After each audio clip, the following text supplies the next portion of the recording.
So Breonna Taylor, last week, we've been covering this case in depth for a long time. Let's do a quick refresh. Last week, we learned that only one officer was actually indicted as a result of the investigation. This case happened way back in March, if I'm not mistaken. We've been talking about it for a long time.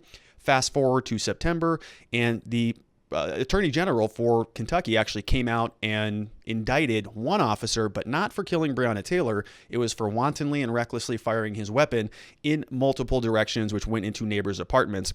These are the three officers that we're talking about. We've got Brett Hankison was the only guy who was charged with the crime. Jonathan Mattingly was the first through the door, and Miles Cosgrove was another officer. One of his bullets is the one that actually killed Breonna Taylor.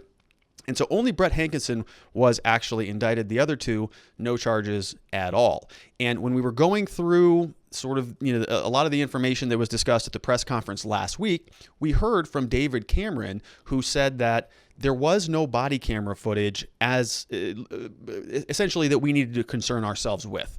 And so we're going to play the clip of him talking about there not being any body camera footage.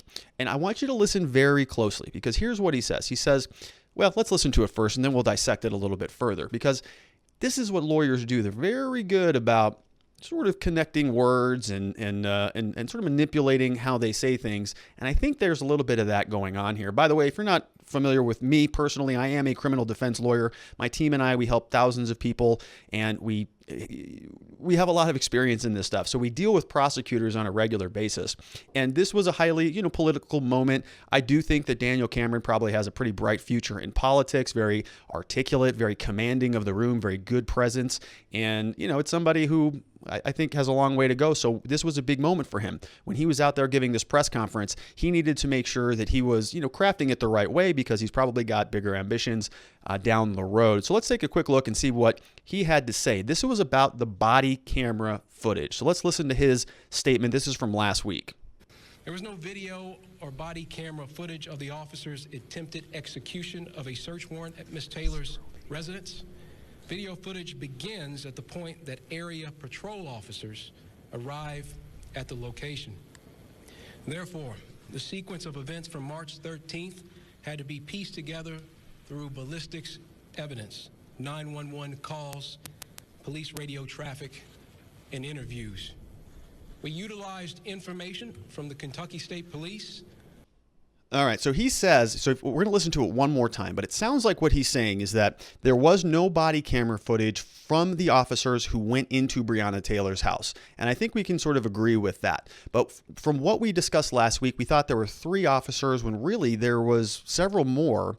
And if none of them had body camera footage, no body cameras mounted on their chest or on their visors so that they could see what was going on, what are we doing with another individual who was also part of the crew who was supposed to be serving this warrant? Why did he have a body camera on his chest? Talking specifically about this individual here, this is another individual who worked narcotics. He was part of the raid that night, and we can see clearly here that he is strapped up. He's got body camera footage there. His name is Tony James. He was one of at least 7 officers who was present for the raid, and he was wearing a body camera on his right shoulder. The Louisville Metro Police Department said that officers who work in narcotics don't have any body camera footage or don't have any body camera devices on their person, but this individual clearly does. So what's the deal? Why did this officer come out and say, or why did Daniel Cameron come out and say that nobody had body camera footage on when this person certainly did? And it just goes on. The story actually from Vice came out said that there was significantly more than just this one person's body camera device. There were actually 45 different body cameras that were taking place around the scene. And so when we heard from Daniel Cameron, it sounded like we didn't have really anything of consequence. Like there wasn't any body camera that we needed to even concern ourselves because all of this stuff happened after the fact. That's not entirely true. We actually see footage and we can hear Detective Brett Hankison, the one who was charged with the crime for wantonly and recklessly firing his weapon in his neighbor's apartment, in the neighbor's apartments. There's a lot of evidence of him poking around and him trying to get back into the scene. He has to be asked by another officer to get back out of the scene. So even though Daniel Cameron said that there was no body camera footage literally of the moment that they entered into Breonna Taylor's apartment and started firing bullets, there is other body camera footage that is highly relevant based on what we've seen, and we're going to clip through some of it. But why would he say that? Why would he? Let's listen to his statement one more time, because it sounds pretty unequivocal, right? There was no body camera. It all started when they came upon after the fact. But let's start it over one more time. Or body camera footage of the officer's attempted execution of a search warrant at Ms. Taylor's Okay, so that's not entirely true, right? There was no body camera footage of the attempted execution of the warrant. If that other guy, James, the one I just showed you, the officer who did have a body camera device on his shoulder, if he had body camera footage on, physically on him, was it on or was it off? If it was on and Daniel Cameron didn't disclose it to us, that's a big problem, right? That's hiding evidence. If it was on but it was off, then why did he put it on? Did he just put it on with his vest? And it looks pretty clear to me that there was at least another officer that had body camera capabilities. So were there others? I mean, Daniel Cameron just said nobody had it on. We know from this photograph that there was one person who did have it on. So what is the real story here? The photograph or what Daniel Cameron is trying to tell us?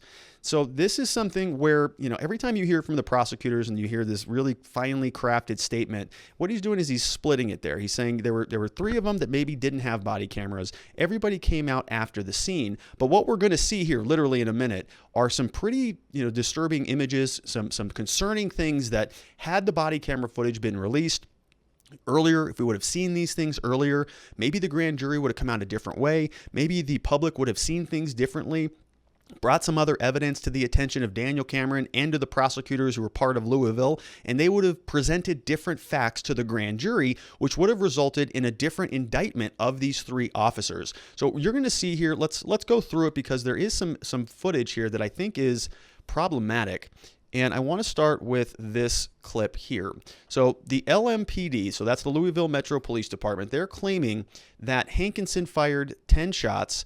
And then when we pick this clip up, we're going to see that he was walking in to the apartment after the fact. Okay, she was already pronounced dead, and you're going to hear this conversation from Hankison and another officer who is there. They're going to have this conversation about the shell casing. So Hankison is going to be walking in. The audio is quiet, and they're kind of mumbling, so it's really hard to pick it up. But I'll try to guide you through the conversation. But let me preface this, set some context here. 3 of these officers were just involved in a shooting. Mattingly got shot, allegedly, by Kenneth Walker. They said that they did the ballistics on that and that the bullet matched his gun. And he is now sort of, he's out of the count. He's been taken away. He's going to get medical attention. The other officer, Cosgrove, we don't hear from. But then Hankison, who was the officer who was actually indicted, he's trying to make his way into the apartment. Remember, he was outside originally. He's the one who fired his bullets into the apartment and got charged because the bullets went into the neighbors' apartments. He's outside of the apartment, and he's trying to make his way in and start kind of pushing his way in before another officer says, hey, I'd back out of here until the PIU, which is the Public Integrity Unit, gets here. And we have some copies of the policies from the Louisville Metro Police Department. Anytime an officer is involved in a use of force incident or an officer involved shooting, they get an escort. They get somebody. This is a matter of policy. This is in their handbook. They get somebody, an escort, to come help them through the scene of the crime so that they're not contaminating it. They're not, they're not messing with anything. They're not moving evidence or planting evidence or doing anything, because they're in full control of the scene. And we talk about the blue shield and the thin blue line here all the time. People have concerns that cops who just shot and killed somebody are maybe going to go in there and move some things around so that they don't get in more trouble, so that they don't get indicted. Hankinson just knew that he fired 10 shots into a number of different apartments, and he is notably freaked out. So he's trying to make his way back into the apartment, and another, in violation of policy, and another officer says, hey, you got to back out of here until the PIU gets here. And they're having conversations about guns. Another officer says, did you find any other guns visible? And so it's a little bit of a awkward situation, because the officer who's inside Breonna Taylor's apartment knows that this is policy. This guy's not allowed to be in here. He starts coming in a little bit, and then he pushes him back out. So let's take a look at what that looks like. Again, the audio is a little bit grainy, a little bit difficult to hear, just because it's a body camera. It's not a high tech setup, but try to make out what you can, and then you'll see what I am talking about. Whoop. All right, there we go. So I think it's casings right there. Sorry. Like right there. You're all casings and they're casings. So, Oh, that's their gun? Right here. you gun right there. That's theirs? No, it's ours, it looks like. Theirs is in there. And so that's So I'd Hankison. back out until they get PIU in here. So, Get out. I just didn't know if there were any guns visible. We did not see any. Like long ago. So he says, any other guns visible? He says, we did not see any. So you saw Hankison just sort of walk in. He's looking around. He's probably realizes this thing went bad real quickly. He's not able to get in there before another officer is in there who's probably also part of the raid and says, look, we got to, you just fired your weapon. We got to get you back out. Okay. Until public integrity unit gets here, you're out. Get out of here, man. You're not allowed to be here. And that's for his own good. That's because, cops, we don't want officers going in there and manipulating things, picking up shell casings or doing stuff, because that's going to impede the integrity of the election. And so the body camera apparently from Vice cuts out right there when he asks him to leave. There's another video that I don't think we have clipped, but there's a conversation where there is Hankison walks up to another SWAT officer who shows up after the fact. So there's a lot of evidence after the fact. We agree with Daniel Cameron on that. We agree that there is body camera footage that is very relevant that happened after the fact. Why we didn't see this prior to the indictment, I don't know. Why we didn't, have an opportunity to raise some other arguments. Was any of this presented to the grand jury itself? Did they see this footage? We don't know, because Daniel Cameron is indicating that all of the grand jury transcripts, all of the information, those proceedings, which of course happened behind closed doors in secret for good reason, were not able to see any of that. They asked him specifically, hey, what was at least the makeup of the grand jury? Were there any black people on there? Is probably what the reporter wanted to ask, but didn't ask. And Daniel Cameron said, well, we're not allowed to disclose that. It all happens in private. We're not allowed to have that conversation with you, essentially. And so we don't know what evidence the grand jury got. We don't know if they saw a nervous Brett Hankison. We don't know if they're going to know about the fact that he showed up at the hospital later in violation of protocol, which we're going to get to here in a minute. So there were a lot of issues, but we don't know what was presented to the grand jury. So of course they didn't indict anybody.